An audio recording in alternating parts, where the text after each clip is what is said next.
Hey, thanks for clicking on my channel if this is your first time here, and if not, that means you subscribe, which is awesome. I'm John the Stark from MacTheMovieGuy.com, and we're still in spooky season. Sorry.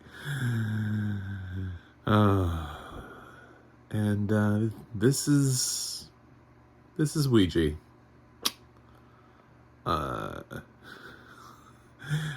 Yeah, I'm a blind film critic, and I'm going through horror films I've never seen before that also have audio description, so that way all you blind watchers out there have recommendations of what's good and what's not, what's got good audio description and what doesn't, because that's really important for this film. I will say that. So join me on this ride as we talk about whether or not a board game can become scary. So Ouija, I can't believe I'm talking about this, stars Olivia Cooke, so there's a good thing, and a bunch of other people, but kind of mostly Olivia Cooke. And when we open up, we see three sisters, and they're little, and they're playing with a Ouija board. And it's like, that's like their thing, their vibe or whatever, is to play with the Ouija board. And they have like rules laid out for them of how there's like a chant that they have to say. They always have to say goodbye when they leave. Like they're in AOL Instant Messenger. And it's like letting them know. You hear that like door sound, like has left the chat. So they sit at home, and they're playing with a Ouija board in the very beginning, and then we cut to one of them, and they're alone, and they're playing with a Ouija board, and they're trying to contact the dead by themselves, which is a big no-no, because then who else would be on the planchette? See, the thing is, when you play the game by yourself, then you would really know if the planchette is moving or not, because you would know whether or not you're moving it. However, the game always wants there to be multiple people because they know this shit isn't real. So it requires the participation of others and for somebody to start kind of guiding it towards something. Anyway, this movie's fundamentally stupid. So she's playing a Hasbro board game, and she summons the dead, and the dead kills her. I know that's a spoiler alert, but it's actually the catalyst for the rest of the film. So the rest of the film is them mourning her sister, her death, which to the unkeen eye looked like a suicide, but to them they were like, no, she was really happy, she never would have done this. And like her boyfriend is like, I can't, she was starting to act really paranoid in the last couple days, I don't know what was wrong. And through this Scooby-Doo type investigation, they eventually find the Ouija board, and they're like, ooh, maybe we should play this. So then they put the Ouija board down, and they start trying to talk, and they think they're talking. When the answers come out, there's like, hi friend, is this recurring thing. Hi friend becomes like the scary meme for the movie. And they're trying to reach somebody, but who did they reach? Did they reach the sister? Did they reach another entity? The whole thing is very spooky and very scary. It's not. Actually, you know what is? The audio description is so on point for this film. This film is dumb. It's got some images that would be, I'd be like, ooh, that makes me uncomfortable. And the audio description does a really good job of highlighting those moments and making sure that we actually understand what those look like. And there's a lot of sewing of the mouth. That's a recurring theme. I don't want to spoil why. I'm trying not to spoil like the rest of the film, just in case. I'm assuming you haven't seen Ouija. There's not a lot of depth to this film, so if I go too far, then it's just movie's over. But there's a recurring theme with sewing of the mouth, and that's kind of creepy. But yeah, there's at least one effective jump scare, I would say.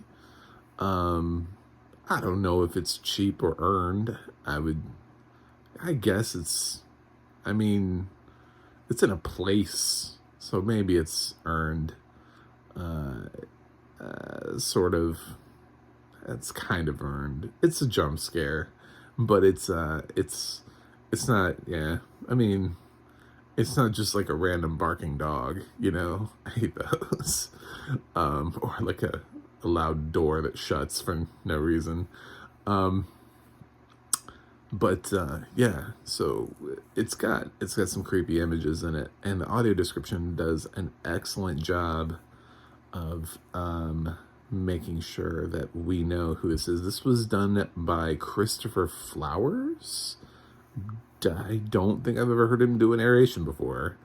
I was thinking about that when I heard his name at the end. I was like, ooh, that feels like a new name to me. Hello, sir. I thought you did a good job. Ouija has good narration.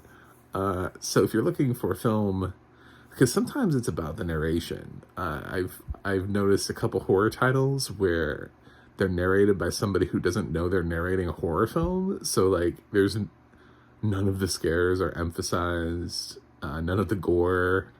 Nobody is described as being scary looking at all.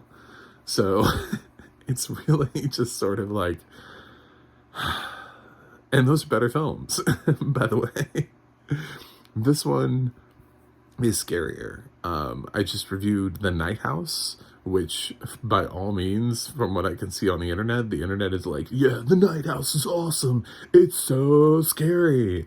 And meanwhile, like, Ouija is like a film where people are like, no, it's not scary, stupid.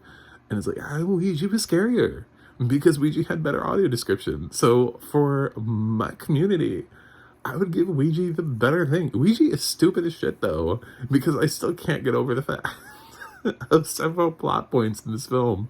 It's still poorly written. Is it scarier? Sure. Like, it'll make you jump more.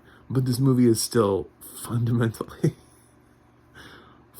doesn't even make sense at times. They're trying so hard to make this board game scary. They're trying so hard to make something that comes off of an assembly line, you know, at Hasbro, and just, you know, mass marketed, and you could just walk into like a Target or a Walmart and buy one off the shelves. They're trying to make it this creepy thing, by first of all never acknowledging that that's how you get one, you know. Go into the store, they're like, how do you destroy? You can't destroy. And I'm like, I'm pretty sure you can destroy a Ouija board.